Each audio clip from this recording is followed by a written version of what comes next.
أعوذ بالله من الشيطان الرجيم بسم الله الرحمن الرحيم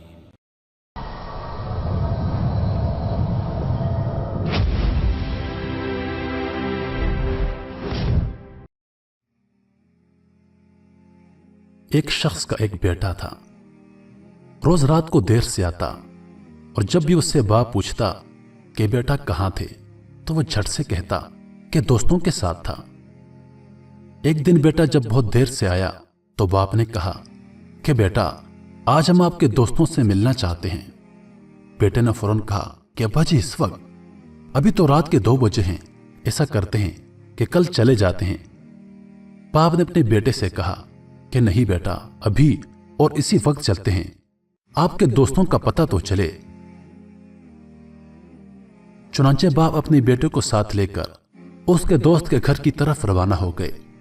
جب اس کے گھر پہنچے اور دروازہ کھٹکھٹایا تو کافی دیر تک کوئی جواب نہ آیا۔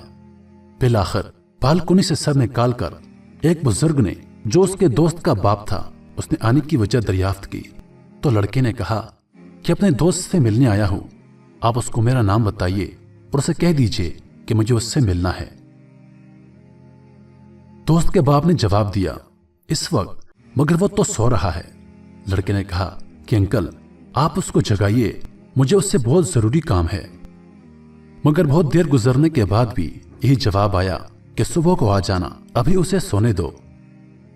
اب تو عزت کا معاملہ تھا، اس نے ایمرجنسی اور اہم کام کا حوالہ دیا، مگر آنا تو دور کی بات، اس نے جھانکنا بھی گوارا نہ کیا۔ باپ نے بیٹے سے کہا کہ چلو بیٹے، اب میرے ایک دوست کے پاس چلتے ہیں جس کا نام خیردین ہے۔ باپ اپنے بیٹے کو ساتھ لے کر ایک گاؤں کی طرف روانہ ہو گیا۔ دور سفر کرتے ہوئے اذانوں سے ذرا پہلے وہ ایک گاؤں پہنچے اور خیردین کے گھر کا دروازہ کھٹکھٹایا مگر جواب نہ آیا۔ بالآخر اس نے زور سے اپنا نام بتایا کہ میں فلاں ہوں، مگر پھر بھی دروازہ ساکت اور کوئی حرکت نہیں تھی۔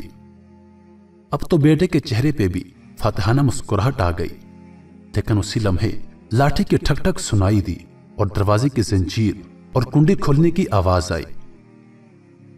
ایک بوڑھا شخص برآمد ہوا جس نے لپٹ کر اپنے دوست کو گلے لگایا اور بولا کہ میرے دوست، بہت معذرت چاہتا ہوں، مجھے دیر اس لیے ہو گئی کہ جب تم نے 27 سال بعد میرا دروازہ رات گئے کھٹکھٹایا تو مجھے لگا کہ شاید تم کسی مصیبت میں ہو، اس لیے جمع کیے ہوئے پیسے نکالے کہ شاید تم کو پیسوں کی ضرورت ہوگی۔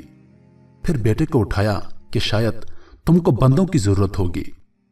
پھر میں نے سوچا کہ شاید کوئی فیصلہ کرنا ہوگا، اس لیے اپنی پگ اٹھا لایا ہوں۔ اب سب کچھ تمہارے سامنے ہے، پہلے بتاؤ کہ کس چیز کی ضرورت ہے۔ یہ سن کر بیٹے کی آنکھوں سے آنسو آ گئے کہ ابا جی کتنا سمجھایا کرتے تھے کہ بیٹا، دوست وہ نہیں ہوتا جو ضرورت جگہوں میں ساتھ ہو، بلکہ دوست وہ ہوتا ہے جو ایک آواز پر حق دوستی نبھانے آ جائے۔ میرے پیارے دوستو، آج بھی کئی نوجوان ایسی دوستیوں پہ اپنے والدین کو ناراض کرتے ہیں، باپ کے سامنے اکڑ جاتے ہیں۔ ذرا دل تھام کر سوچئے کہ آپ کے حلقہ احباب اور دوستوں کا شمار ان میں سے کس قسم کے دوستوں میں ہوتا ہے۔ میرے پیارے دوستو، انسان اپنے دوستوں کی وجہ سے پہچانا جاتا ہے۔ کسی نے کیا خوب کہا ہے کہ جیسا دیس ویسا بھیس، جیسے آپ کے دوست ہوں گے ویسا ہی آپ کا کردار ہوگا، کیونکہ صحبت کا اثر انسان پہ ڈائریکٹلی ہوتا ہے۔ تو میرے پیارے دوستو، اپنے اچھے اور برے دوستوں کی پہچان کیجیے۔ مزید ویڈیوز دیکھنے کے لیے ہمارے چینل کو سبسکرائب کریں اور دن کی تازہ ترین اپڈیٹس کے لیے چینل پر موجود گھنٹی کے بٹن کو دبائیں تاکہ ہماری ویڈیو سب سے پہلے آپ تک پہنچیں۔ اپنی دعاؤں میں یاد رکھیے گا۔ اللہ پاک آپ سب کا حافظ و نگہبان۔ والسلام۔